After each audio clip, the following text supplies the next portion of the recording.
Listening Library presents Maleficent, adapted by Elizabeth Rudnick. Read for you by Lucy Rayner. For L.W. This is the story of the fairy Maleficent. Not the story you think you know. Not the one that starts with a curse and ends with a dragon. No. This is what really happened. And while it may have a curse and a dragon, it has much more. For it is a story of lost love, found friendships, and ultimately, the power of a single kiss.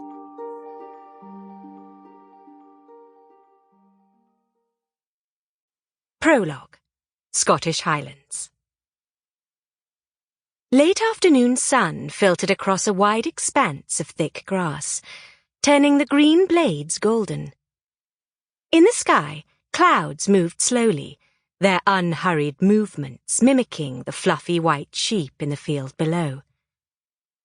Sitting on a nearby stone wall, a shepherd and his 4-year-old son kept watch over their flock. At their feet sat 2 collies, their eyes closed as they relaxed from their watchdog duties for a moment. This was the young boy's first trip to the pasture with his father.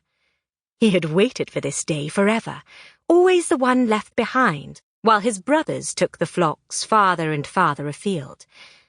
But now it was his turn. He had run behind his father the whole way, trying not to scare the sheep, when they finally found them at the back of one of the farthest fields. Then he had hooted and hollered, mimicking his father as best he could, to make the fairy creatures move on. With all the new experiences and all the running and yelling, the boy had worked up quite the appetite.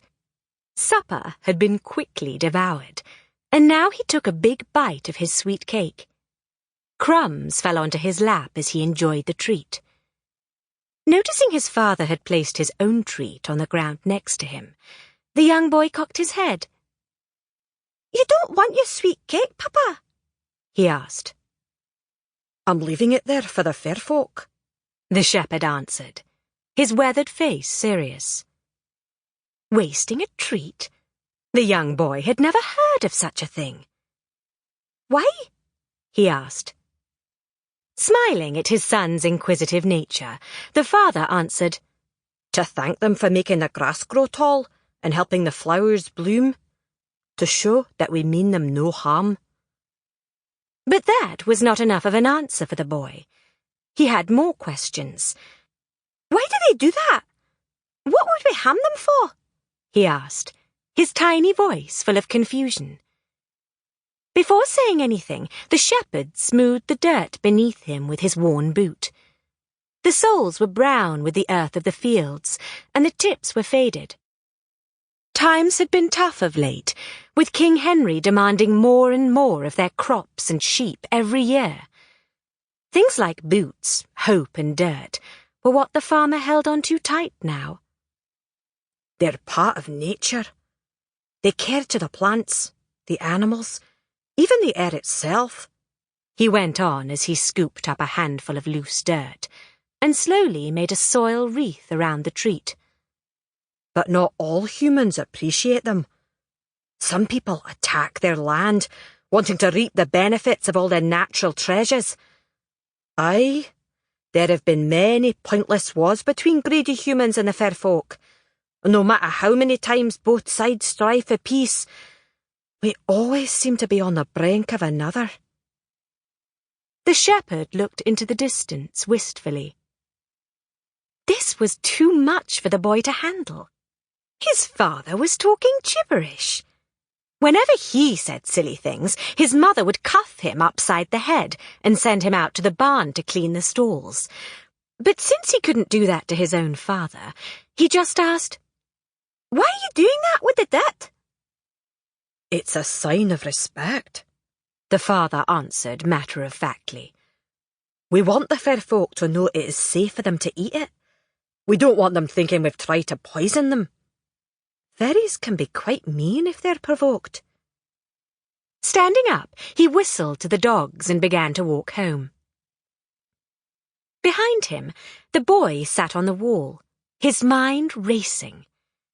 He had never heard of mean fairies. Looking nervously over his shoulder, he scanned the large wall. Not satisfied that he wasn't being watched by mean fairies, he jumped off the stones. Then, uttering a soft cry, he raced after his father. When he was safely by his father's side, the boy let out a relieved sigh.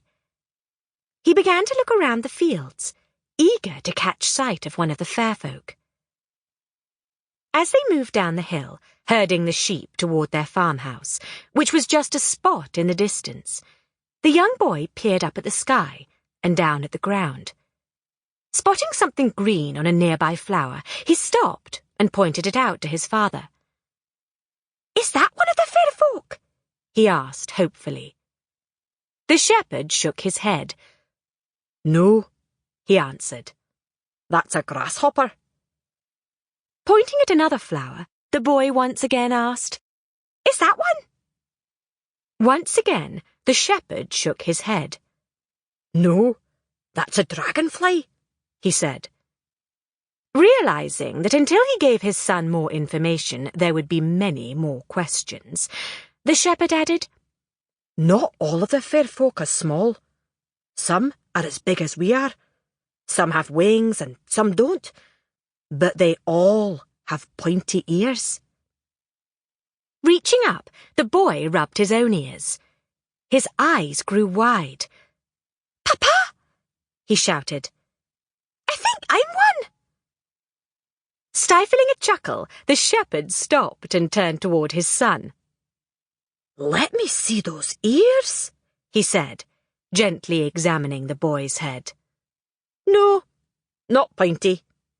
Then he turned his son around. "And no wings either." "You're just a boy." The son smiled, relieved. While he wanted to see one of the magical creatures, he definitely did not want to be one. Raising a finger, the shepherd pointed to the land that bordered their family's grazing fields. "If you were one of them," the boy's father went on, "you'd live in there. That's the moors, where the fairies live. That's what all the fuss is about." The boy's gaze followed his father's finger, and his eyes grew large. He had never seen the moors before. Their farmhouse was too far away. But he had heard his brothers talk about sheep wandering in and never returning. Even in the warm glow of afternoon light, the moors were covered in mist, hiding anything or anyone who walked upon them. They stretched out in both directions, with tall trees that twisted and turned toward the sky, concealing the land beyond. At the base of the trunks, cattails grew tall in the dappled sunshine, stretching out toward the human land as though they were curious. The little boy shivered. Turning his attention once more to the sheep, the shepherd resumed his walk down the hill. Behind him, the boy lingered, his eyes glued to the moors.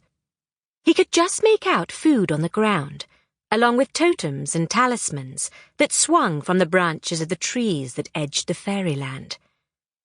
Squinting, he tried to make out more through the mist. Unable to, and overcome with curiosity, the young boy began walking toward the misty glen. Moments later, he found himself at the edge of the moors, the mist clearing around him, enough that he could make out the rocks and small shrubs that covered the ground. Kneeling down, he reached into his pocket and cautiously placed his half-eaten sweet cake on a rock. Impatiently, he grabbed a fistful of dirt and spattered it around the rock. He took a step back and waited. Nothing happened. The boy nudged the cake closer to the center of the rock. Still nothing happened. Disappointed, the boy turned to go. The sun would be setting at any moment, and he needed to return home with his father. Suddenly, Sample complete. Ready to continue?